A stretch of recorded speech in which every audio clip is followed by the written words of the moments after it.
Assalamu alaikum dosto. This is Jahangir Ansari, and today in this video we will talk about a very important topic, that is VLOOKUP and if statement in MS Excel। तो आज हम लोग देखेंगे कि किस तरह से MS Excel में VLOOKUP फार्मूला का इस्तेमाल करते हैं। VLOOKUP मीन्स होता है वर्टिकल लुकअप। वर्टिकली कोई भी डेटा को अगर हमें फाइंड आउट करना होता है तो उसके लिए हम लोग VLOOKUP फार्मूला का इस्तेमाल करते हैं। तो इसे समझने के लिए पहले हमने एक टेबल को क्रिएट कर लिया है और इस टेबल में देख सकते हैं यहाँ पे सीरियल नंबर, एम्प्लॉय, डिजिग्नेशन और नेट सैलरी। अब हम लोग देखेंगे सीरियल नंबर कुछ भी टाइप करके किस तरह से हम लोग VLOOKUP इस्तेमाल करेंगे और उसका नेम को फाइंड आउट करेंगे। तो यहाँ पे हम लोग एम्प्लॉय के पास यहाँ पे फार्मूला इस्तेमाल करेंगे, ठीक है। तो कोई भी फार्मूला को स्टार्ट करने के लिए सबसे पहले हम लोग प्रेस करते हैं इक्वल टू और यहाँ पर टाइप करेंगे VLOOKUP। उसके बाद ब्रैकेट को ओपन करेंगे। ब्रैकेट ओपन करने के बाद हम लोग सीरियल नंबर जो टाइप किए हैं उसको हम लोग वो वाला सेल को सिलेक्ट करेंगे। इस सेल को सिलेक्ट करने के बाद यहाँ हम लोग कॉमा करेंगे। कॉमा देने के बाद हम लोग जो टेबल है उस पूरा टेबल को सिलेक्ट कर लेंगे। इस पूरा टेबल को सिलेक्ट करने के बाद फिर कॉमा देंगे। कॉमा देने के बाद हम लोग देखेंगे कि हमारा एम्प्लॉय नंबर वो कितने नंबर कॉलम पे आ रहा है। तो एम्प्लॉय नंबर हम लोग देख सकते हैं, ये पहला नंबर कॉलम, ये दूसरा नंबर कॉलम। तो हम लोग यहाँ पे प्रेस करेंगे 2, ठीक है। उसके बाद हम लोग फिर देंगे कॉमा। कॉमा देने के बाद हम लोग देख सकते हैं यहाँ पे एक ऑप्शन आएगा जहाँ लिखा रहेगा true and false. True for approximate match और फॉल्स मीन्स एग्जैक्ट मैच। तो हम लोग यहाँ पर प्रेस करेंगे फॉल्स, ठीक है। तो फॉल्स प्रेस करने के बाद हम लोग एंटर प्रेस करेंगे। तो देखते हैं यहाँ पर देख सकते हैं यहाँ पे 3 नंबर सीरियल में सहिष्ठा है वो यहाँ पे शो कर रहा है उसका नाम। इस तरह से अगर हमें डिजिग्नेशन निकालना है तो सेम फार्मूला इस्तेमाल करेंगे इक्वल टू VLOOKUP। उसके बाद ब्रैकेट को ओपन करेंगे। ओपन करने के बाद सीरियल नंबर प्रेस करेंगे। सीरियल नंबर प्रेस करने के बाद फिर कॉमा देंगे। कॉमा देने के बाद हम लोग टेबल पूरा सिलेक्ट करेंगे। उसके बाद कॉमा देंगे और फिर हम लोग देखेंगे डिजिग्नेशन कितने नंबर कॉलम पे आ रहा है। तो 1 2 3, तो यहाँ पे टाइप करेंगे 3, फिर देंगे कॉमा, फिर पूछेगा ट्रू या फॉल्स, तो हम लोग यहाँ पे करेंगे फॉल्स और एंटर। तो देख सकते हैं यहाँ पे उसका डिजिग्नेशन आ गया है क्लर्क। और हमें उसका अगर नेट सैलरी निकालना है तो same formula equal to VLOOKUP, फिर ब्रैकेट को ओपन करेंगे।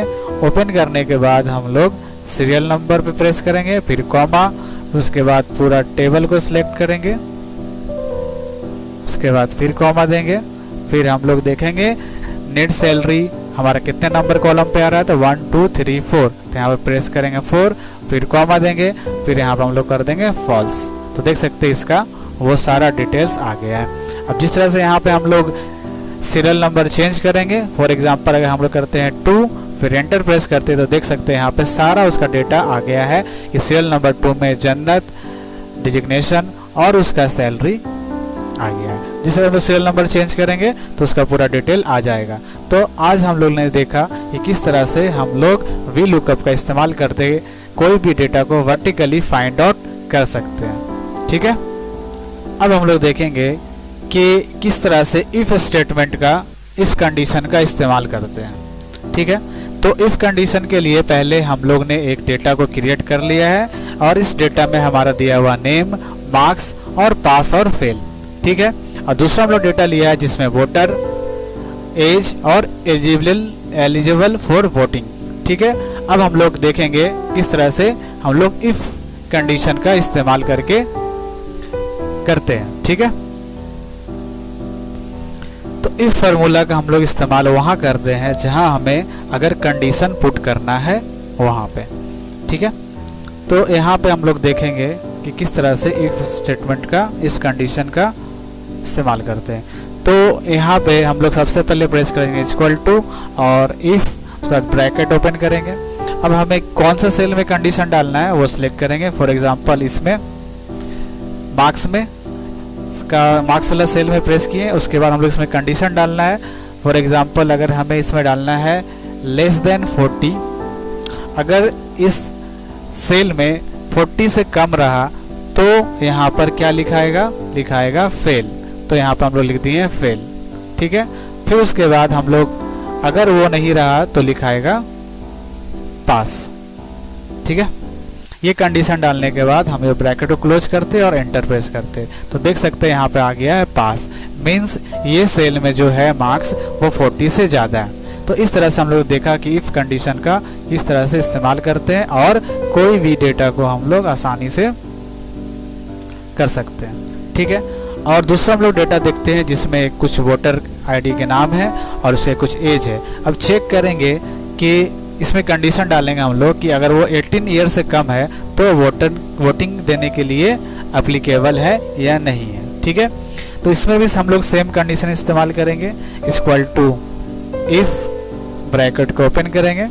ओपन करने के बाद हम लोग एज वाले सेल को क्लिक करेंगे और इसमें हम लोग कंडीशन डालेंगे लेस देन 18, ठीक है। अगर जो 18 से कम है तो उसमें क्या लिखाएगा नो, ठीक है। अगर जो 18 से ज़्यादा है उसमें क्या लिखाएगा यस। तो इस तरह से हम लोग कंडीशन को पुट कर दिए, ब्रैकेट को क्लोज करेंगे और प्रेस करेंगे एंटर। तो देख सकते हैं ये एलिजिबल है वोटिंग देने के लिए क्योंकि इसका एज 80 से ज़्यादा है, ठीक है। इस तरह से हम लोग देख सकते हैं जो नहीं है, जैसे फॉर एग्जांपल 17 तो ये एलिजिबल नहीं है, 15 ये एलिजिबल नहीं है। तो आज हम लोग ने देखा कि कैसे तरह से हम लोग वी लुकअप का इस्तेमाल करते हैं और इफ़ कंडीशन का इस्तेमाल करते हैं, ठीक है। थैंक यू वीडियो देखने